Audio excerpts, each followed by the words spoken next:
Boa, obrigado, Diogo. Obrigado a todo mundo que está aqui com a gente nesse momento, participando aqui dessa live. De fato, a nossa ideia aqui, e dessa vez eu que mandei uma mensagem para o Diogo, pedindo esse espaço, né, para vir aqui conversar com vocês. A ideia, de fato, é falar sobre a situação do fundo, sobre a situação de caixa do fundo, as perspectivas, as aquisições, quais são os caminhos, o que a gente pode fazer para solucionar as necessidades que o fundo tem. Mas estamos aí super aberto e disponível para qualquer tipo de dúvida que surgir. Uma das coisas que eu gosto quando eu converso, quando a gente troca uma ideia, é da sua visão em relação, por exemplo, eu vou primeiro falar do conforto e das oportunidades que vocês estão aproveitando agora. O XPMO ele aproveitou uma janelinha pequena ali em 2023 que teve. A emissão foi um sucesso, acho que foi a maior emissão de fundo imobiliário, maior follow-on, chegou a ser maior que muita emissão, acho que foi um dado extraordinário, e ficou sendo o único fundo imobiliário com realmente caixa. Né? Uhum. Tinha uma operação da SIM aberta e tudo mais, mas assim, o fato que a gente sempre troca uma ideia, e eu acho que é interessante falar um pouquinho, da sua visão operacional das aquisições. Eu entendo que essa questão do caixa vai ser sensível, a gente vai conversar sobre ela também, mas eu queria também dar uma visão.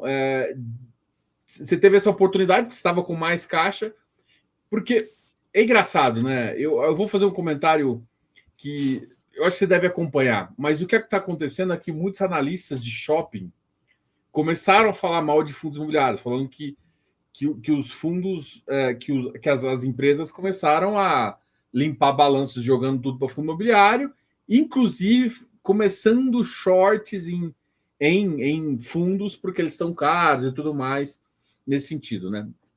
O que você acha dessa visão que esses analistas de ação estão fazendo? Porque, para mim, são produtos diferentes, com intenções diferentes, e muitas dessas empresas estão topando trocar por ação, né?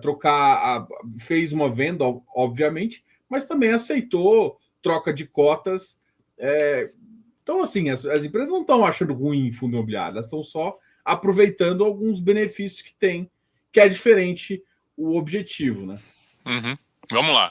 Então, temos alguns assuntos aqui na primeira pergunta, né? Primeiro, a performance operacional dos ativos adquiridos. Segundo, a diferença de valuation que existe entre fundos imobiliários e empresas listadas, pelo menos no nosso setor de shoppings, né? Todo esse processo que foi feito por elas, pelas empresas listadas ao longo dos últimos anos, de lapidação dos seus respectivos portfólios, e naturalmente os fundos imobiliários vieram aí para suprir esse bolso, né, dessa reciclagem de ativos que foi feito pelas empresas. Bom, então vamos lá.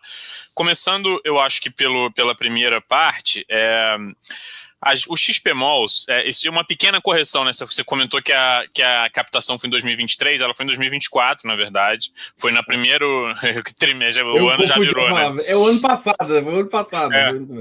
Exato. Então a gente fez 2 emissões em janeiro e abril do ano passado. Em janeiro a gente captou 1 bi.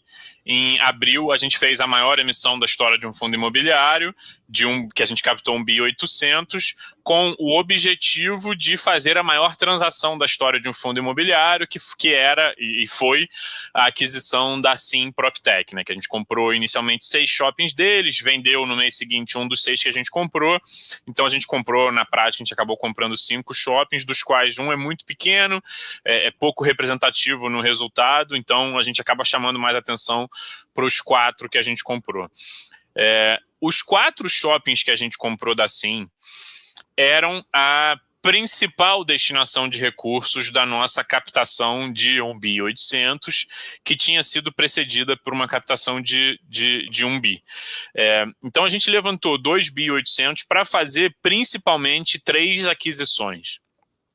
A aquisição do portfólio da Sim, de 2 bi 100, o aumento de participação em shoppings da JHSF, e a gente aumentou participação no Shopping Ponta Negra, Bela Vista, Catarina e assumiu um compromisso de participar do desenvolvimento até um limite de cheque do shopping aqui na esquina da Faria Lima com a Leopoldo Couto Magalhães, com a JHSF também, o FL Shops, e comprar a participação no shopping Uberlândia.